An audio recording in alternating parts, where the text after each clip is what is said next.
ఈరోజు ఈనాడు రామోజీ మధ్య తరగతికి మహాటోపీ అని చెప్పేసి అవసరాలను ఆసరాగా చేసుకోవటం, లేని ఆశల్ని రేకెత్తించి జనాలని మోసం చేయటం జగన్మోహన్ రెడ్డి గారికి పెట్టిన విద్య అని చెప్పేసి ఒక బ్యానర్ హెడ్డింగ్ వేసుకుంటా వచ్చాడు మన రామోజీ తాత. ఈ బోకునాన్ని ఉపయోగించి పేదలకి ఇల్లే కాదు గ్రామాలనే నిర్మిస్తానని సీఎం జగన్మోహన్ రెడ్డి గారు ఊరూరా డప్పు కొట్టి చెప్పారు. చివరికి పిచుగ్గూళ్ళు కూడా కట్టలేదని చెప్పేసి ఇలాంటి పనికి మాలిన కార్టూన్లు వేసి జగన్మోహన్ రెడ్డి గారిని, వైసీపీ ప్రభుత్వాన్ని, ఆంధ్రప్రదేశ్ జనాల్ని హేళన చేస్తా ఉన్నాడు. ఒకసారి రామోజీరావు రాసిన ఇలాంటి తప్పుడు కథనాలను పక్కన పెట్టి అసలు వాస్తవాలేంటో ఆధారాలతో సహా ఒకసారి చూద్దాం. జగన్మోహన్ రెడ్డి గారు ప్రతి పేదవాడికి ఇల్లు ఉండాలని చెప్పేసి వైసీపీ ప్రభుత్వం వచ్చిన తర్వాత 75,000 కోట్లతో 31 లక్షల మందికి ఇళ్ల పట్టాలు ఇచ్చాడు. అంతేకాకుండా 22 లక్షల మందికి ఇల్లుని నిర్మించాడు. ఇవి అసలు వాస్తవాలు. కానీ మన రామోజీరావు తాతకు మాత్రం అవేమీ కనబడవు. ఇల్లు నిర్మించలేదు, పిచ్చుగూళ్ళే నిర్మించానని చెప్తున్న రామోజీరావు తాతకి అసలు వాస్తవాలేంటో ఒకసారి చూద్దాం. ఇవి జగన్మోహన్ రెడ్డి గారి ప్రభుత్వంలో కట్టిన జగనన్న కాలనీలో కట్టిన ఇల్లు.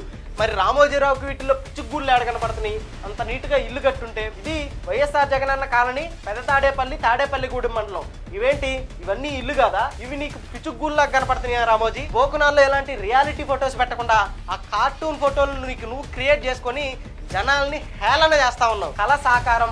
ఇవి ఆంధ్రప్రదేశ్లో కట్టుకున్న ఇల్లు, ఆ ఇల్లు కట్టుకున్న బెనిఫిషియరీస్, వాళ్ళు ఇల్లు కట్టుకున్నామని చెప్పి చూపిస్తున్న ఫొటోస్. మరి రామోజీరావుకి ఈ నిజ సత్యాలు ఎందుకు కనపడట్లేదు? లేకపోతే కనపడినట్టే గుడ్డోడి మాదిరిగా నటిస్తున్నాడా? ఇవి జగనన్న కాలనీలో భాగంగా కట్టుకున్నవి. ఇదే సెంటు భూమిలో పేదలు ఇల్లు కట్టుకుంటుంటే చంద్రబాబు నాయుడు గారు ఒక సెంటు స్థలంలో ఏం కట్టుకుంటారా, శవాన్ని కూడా పూడ్చిపెట్టలేరని చెప్పాడు. మరి ఆ శవాన్ని కూడా పూడ్చిపెట్టలేరన్న ప్లేస్లో వాళ్ళు ఇంత చక్కగా ఇల్లు కట్టుకొని ఒక ఇంటికి యజమాని అయితే వాటిని ఓర్వలేక మన రామోజీరావు గారు, మన చంద్రబాబు నాయుడు ఇలాంటి న్యూస్ పేపర్లను పెట్టుకొని పేదలని హేళన చేస్తా ఉన్నారు. కన్నీ సొల్లు మాటలు, సొల్లు పురాణాలు.